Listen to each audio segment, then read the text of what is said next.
यीशु, आपका दयालु सहायक। आज की प्रार्थना शुरू करने से पहले प्रभु से प्रार्थना करें कि वह आपको अनुग्रह और हमारे प्रभु एवं उद्धारकर्ता यीशु मसीह के ज्ञान में विकसित करने के लिए इसका उपयोग करें।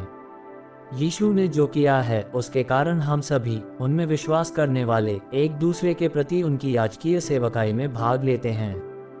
हम एक दूसरे के लिए प्रार्थना कर सकते हैं, एक दूसरे की सेवा कर सकते हैं, कठिन समय में एक दूसरे की मदद करने के लिए अपने जीवन को बलिदानपूर्ण प्रेमपूर्ण तरीकों से अर्पित कर सकते हैं और अन्याय के समय में एक दूसरे के लिए खड़े हो सकते हैं। इब्रानियों का अध्ययन जारी रखते हुए इस पर मनन और विचार करना कितना आनंददायक सत्य है।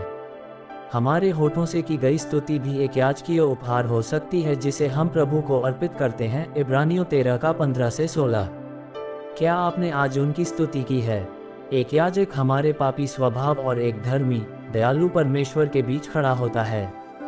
पुराने नियम की व्यवस्था के अनुसार एक याजक लेवी गोत्र का एक निर्दिष्ट व्यक्ति होता था, जिसे परमेश्वर ने अपने लोगों के पापों और परमेश्वर की धार्मिक मांगों के बीच मध्यस्थता करने के लिए नियुक्त किया था। आज यीशु में आपके पास एक महायाजक है जो परमेश्वर के समक्ष आपकी हर संभव जरूरत का प्रतिनिधित्व करने के लिए पूरी तरह योग्य है।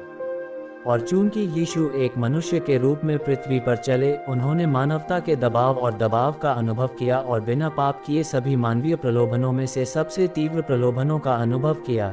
इसलिए वह आपको परमेश्वर के समक्ष सच्ची सहानुभूति, समझ, करुणा और अनुग्रह के साथ प्रस्तुत करते हैं। जब वह आपकी ज़रूरतों को परमेश्वर के सामने रखते हैं तो उनके मन या हृदय में आपके प्रति किसी भी प्रकार की निंदा का भाव नहीं होता। जब यीशु पृथ्वी पर थे तो उन्होंने ज़रूरतमंद लोगों के प्रति करुणा दिखाई, खासकर उन लोगों के प्रति जिन्होंने अस्वीकृति की शर्मिंदगी और अपने मूल या सामाजिक स्थिति के प्रति पूर्वाग्रह का दंश महसूस किया था। इन अन्यायों ने यीशु का हृदय इस हद तक तोड़ दिया कि उन्होंने आंसुओं के साथ अपने पिता को पुकारा। इस प्रकार यीशु ने पृथ्वी पर रहते हुए अपनी याजकीय भूमिका निभाते हुए कल्पना की जा सकने वाली सबसे गहरी मानवीय ज़रूरतों की वकालत की, जिनमें से सबसे गहरी ज़रूरत पाप के निंदनीय प्रभाव की थी।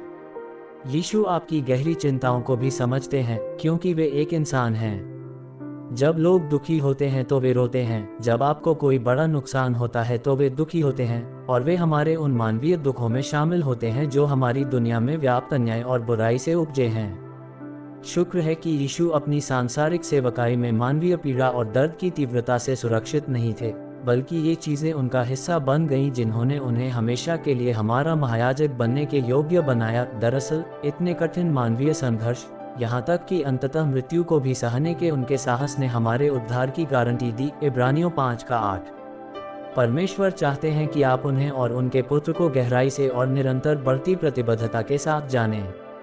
वे आपको बुनियादी सच्चाइयों को सीखने, फिर उन बुनियादी बातों से आगे बढ़कर और गहराई में जाने के लिए आमंत्रित करते हैं। यीशु के माध्यम से उन्हें जानने के बाद परमेश्वर की आपसे यही इच्छा है। परमेश्वर चाहते हैं कि आप विश्वास और उनके वचन के ज्ञान में इस हद तक परिपक्व हों कि आप जीवन की अपरिहार्य चुनौतियों का सामना करने में असाधारण रूप से कुशल बन जाएं। क्या आप इसके लिए तैयार हैं? अगर ऐसा है तो आप उसकी इच्छा पूरी करने के लिए पूरी तरह तैयार हो जाएंगे, और चाहे कुछ भी हो जाए, आप यीशु पर पूरे विश्वास के साथ आज्ञाकारिता और भरोसा का जीवन जी पाएंगे।